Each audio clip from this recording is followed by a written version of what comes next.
কখনো কারো জন্য ভালো কিছু করতে না পারলেও কারো খারাপ কিছু করার কখনো চিন্তা করবেন না। উপকার করতে না পারি অন্তত ক্ষতি করার কেন চিন্তা করব। আজকে যদি আমি কারো ক্ষতি করি দেখবেন কোনো একদিন কারো দ্বারা আমি নিজেও কিন্তু ক্ষতিগ্রস্ত হব। তাই সব সময় মনের মধ্যে পজিটিভ চিন্তা ভাবনা রাখবেন। পজিটিভ চিন্তা ভাবনা আপনার জীবনটাকে অনেক বেশি সহজ আর অনেক বেশি পজিটিভ করে তুলবে। হ্যালো এভরিওয়ান, আসসালামু আলাইকুম। আমি শামসুন নাহার লালবাগ পুরান ঢাকা থেকে বলছি। লাইফ উইথ নাহার চ্যানেলের নতুন আরেকটি ভ্লগ ভিডিও দেখার জন্য আপনাদের সবাইকে ওয়েলকাম করে শুরু করছি আমার আজকের ভ্লগ। যে যেখান থেকে বসে আমার আজকের ভিডিওটি দেখছেন আশা রাখছি আপনারা সবাই ভালো আছেন।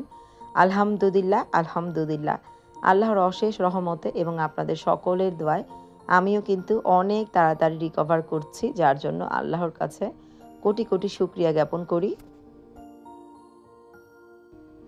ভিডিওটা শুরু করেছি এখন কিন্তু প্রায় 11টা বাজে।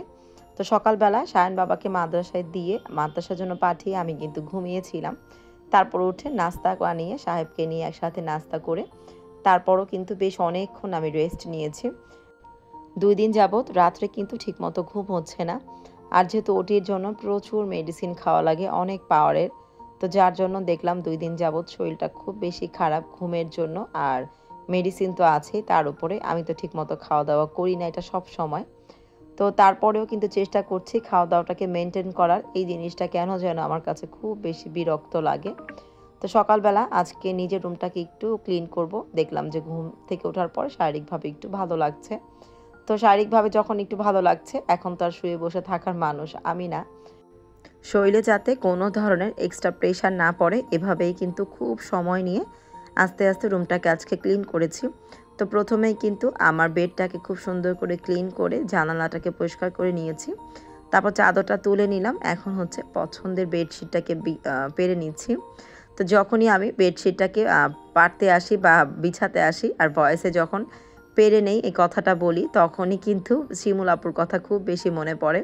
তো আমি কিন্তু কখনো না পেরে নিয়ে এই কথাটা বলতাম না। আমার কাছে কেন যেন মনে হয় আপুর ভিডিওতে এই কথাটা শুনতে শুনতে কথাটা অটোমেটিক আমার মুখে চলে আসে। মানে কপি করার কোনো উদ্দেশ্য না, কেন যেন আপুর কথাটা আমার মুখেই বারবার চলে আসে। আমি তো সব সময় বলি বিছানার চাদরটা বিছিয়ে নেই। তো যাই হোক, বিছানার চাদরটা বিছিয়ে এই যে পছন্দের যে কুরুশের কুশন কাভার, এটা দিয়ে যখন বেডটাকে আমি সাজাই, বিশ্বাস করেন এত বেশি ভালো লাগে, খুব বেশি ভালো লাগে।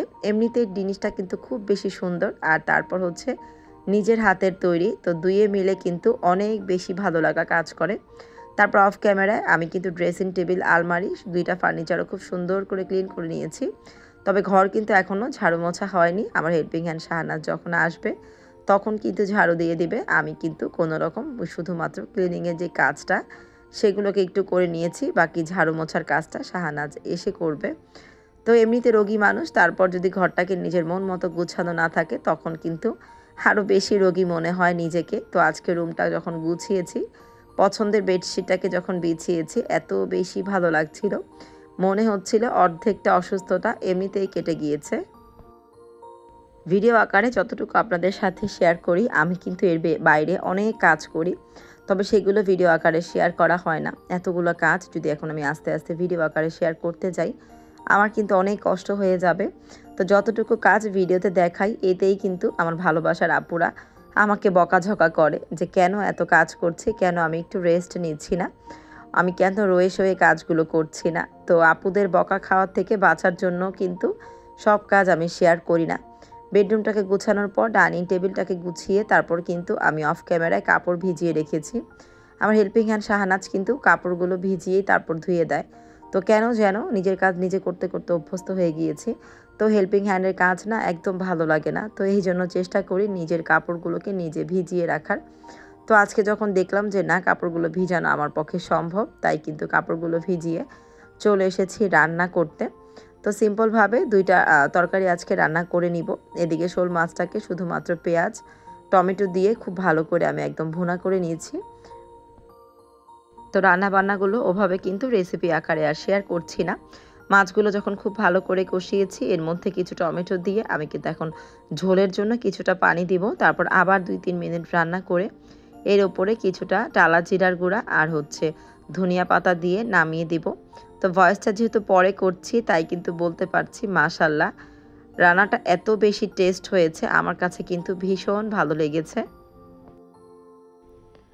ভিডিওর এ পর্যন্ত যারা আমার সাথে আছেন প্লিজ একটা লাইক দিয়ে ভিডিওটা কন্টিনিউ করবেন।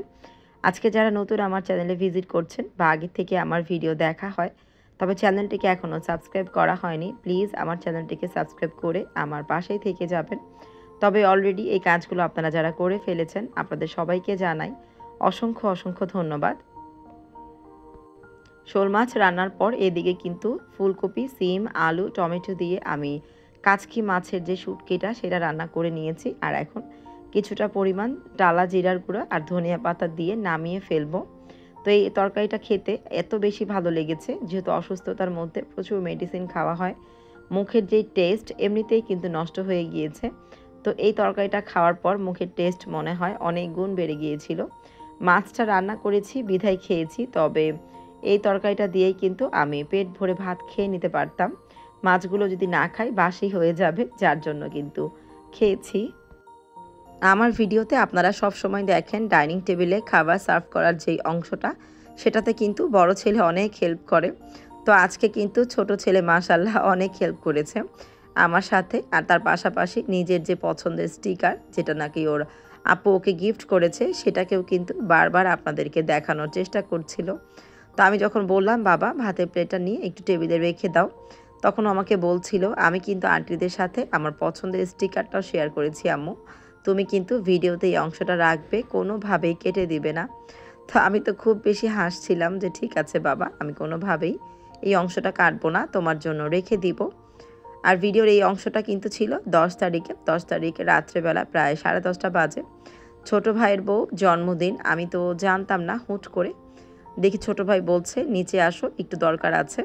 তো পরে কিন্তু আস্তে ধীরে নিচে যেয়ে দেখি ও হচ্ছে ওর ওয়াইফকে সারপ্রাইজ দেওয়ার জন্য ছোট্ট একটা বার্থডে কেক নিয়ে এসেছে, আর হচ্ছে বাইরে থেকে আমাদের জন্য সবার খাবার নিয়ে এসেছে। তো পরেও কিন্তু রাগারাগি করছিলাম যে তুমি খাবার নিয়ে এসেছো আগে কেন বলনি, শুধু শুধু কেন কষ্ট করে রান্না করলাম। তো বলছে সেগুলো রেখে দিও পরে খাবা।